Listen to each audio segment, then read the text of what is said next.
On revient maintenant sur l'assaut, parce que c'est évidemment l'information du jour. On va revoir ces images très spectaculaires qui ont montré un assaut particulièrement violent. On vous rappelle le bilan, 2 morts, 2 terroristes en cours d'identification, peut-être à Baoud parmi les corps de ces 2 terroristes. En tout cas, il n'est pas parmi les 8 personnes interpellées à l'issue de cet assaut dans cet appartement qui était une cache terroriste. Léa Berdugo. 4h20 mercredi matin dans la banlieue parisienne de Saint-Denis. 110 policiers du RAID et de la SDAT lancent l'assaut contre un appartement en plein centre-ville, 8 rue Corbillon. À l'intérieur, un groupe armé retranché, des suspects liés aux attentats de Paris. Une fusillade se produit, un témoin raconte. Ça m'a réveillé, j'ai sauté du lit, j'ai ouvert la fenêtre, j'ai mis ma tête dehors, je voulais regarder. La police m'a dit non, il faut fermer monsieur, fermez. J'étais à la fenêtre, je voyais les policiers, les pompiers, ça courait, ça descendait, ça montait, ça descendait. Et il y avait la fumée partout avec les hélicos. Un chien du RAID a été envoyé en éclaireur pour confirmer la présence d'individus dans l'appartement. Il a été tué sur le coup. Au début de l'assaut, une femme kamikaze meurt en activant son gilet explosif. Le corps d'un autre individu sera retrouvé plus tard. Vers 5h, les coups de feu reprennent. Sur ces images filmées par un témoin, on peut apercevoir des policiers déployés dans la rue et entendre plusieurs sables de tir. Au fil de la matinée, les informations commencent à filtrer. L'assaut a pour cible Abdelhamid Abaoud, l'organisateur présumé des attentats de Paris. Dans le cadre de cette enquête, il y a beaucoup de travail qui a été effectué et qui a permis d'obtenir par la téléphonie et les surveillances et les témoignages des éléments qui pouvaient laisser penser que le nommé Abaoud était susceptible de se trouver dans un appartement conspiratif à Saint-Denis. 3 heures après le début de l'assaut, à 7h30, de fortes détonations sont entendues. L'opération se poursuit, des militaires et des hélicoptères sont mobilisés.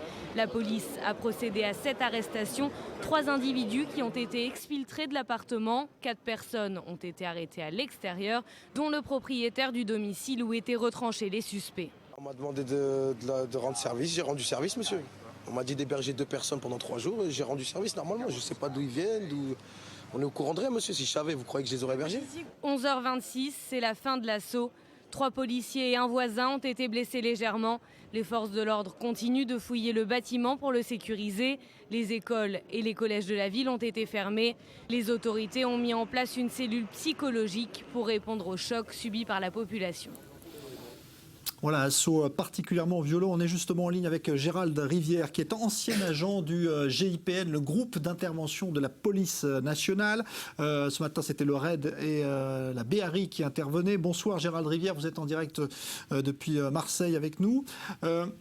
Ce que vous avez ressenti ce matin, tout à l'heure, le procureur parlait de 5000 munitions tirées par les policiers, pas par les terroristes, par les policiers uniquement. Ça donne une idée d'un assaut qui a été extrêmement violent. Est-ce que ça vous surprend, vous, cette violence ? Oui, bonsoir, M. Banen. Non, je ne suis pas surpris parce que on sentait bien les choses ces derniers temps qui étaient effectivement en train d'évoluer. On a effectivement un assaut d'une extrême violence. J'en profite pour rendre hommage à mes collègues du RAID et du GIPN, maintenant qui sont à même corps, et de la BRI, bien sûr. C'est particulier. Il faut leur rendre hommage parce qu'il y a une abnégation particulière de leur part. Il y a un sens du sacrifice, sans confondre avec les gens qui font le sacrifice religieux, bien sûr, et un altruisme de la part de ces policiers du RAID et de la BRI et des GIPN, bien sûr.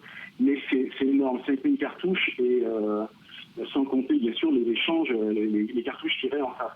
Ce qu'il faut savoir, c'est que c'est un groupe qui intervient à quelques jours et qui a eu plusieurs assauts à donner à quelques jours d'intervalle. Donc c'est énorme. Voilà. Vous, dans votre carrière, il vous est arrivé d'avoir à faire face à un tel déchaînement de violence en face, une telle détermination? Parce que c'est ce qui ressort des témoignages finalement des policiers, c'est qu'ils reviennent en disant on a en face de nous des gens d'une violence inouïe. Alors, pour être très très objectif, une telle violence, 5000 cartouches, non, je n'ai pas connu ça, bien que 22 ans passés au GIPN, qui est maintenant en RAID également.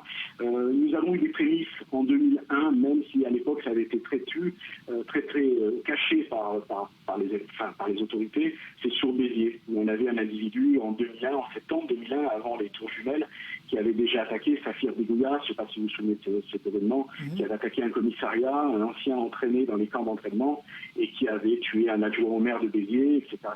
Où on a eu un échange assez violent. Mais là, ce qu'il faut prendre en considération, c'est la nouveauté, c'est les ceintures explosives. C'est un phénomène que nous ne connaissions pas encore. Donc ça va être quelque chose de très très délicat pour nos forces d'intervention à gérer.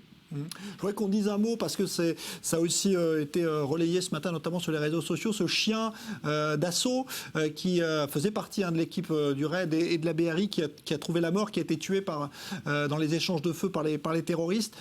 Quel est le rôle des chiens justement qui viennent en opération avec vous ? Alors, je ne vais quand même pas trop rentrer dans les détails. On n'a pas besoin d'alimenter, donner trop d'éléments au monde, à ceux qui sont en face de nous. Le chien, vous l'avez compris, il va pas avoir de pensée sur ce qu'il attend ou ce qu'il n'attend pas. Il va pas avoir d'état d'âme. Il est là pour mordre et il est là pour attaquer. C'est un chien d'attaque et il va ressentir, même quelqu'un qui est dissimulé quelque part, et lui, il va le trouver et il va le localiser. Et il va se déchaîner sur lui, quitte à en perdre la vie comme ce matin. Merci beaucoup pour ce témoignage, Gérald Rivière. Je rappelle que vous êtes ancien agent du GIPN, le groupe d'intervention de la police nationale, et effectivement aujourd'hui qui ont été fondus dans les RAID et les BRI, brigades de recherche et d'intervention. Merci à vous. Alors, Dror Even Sapir, on parlait de cet assaut et de cette violence.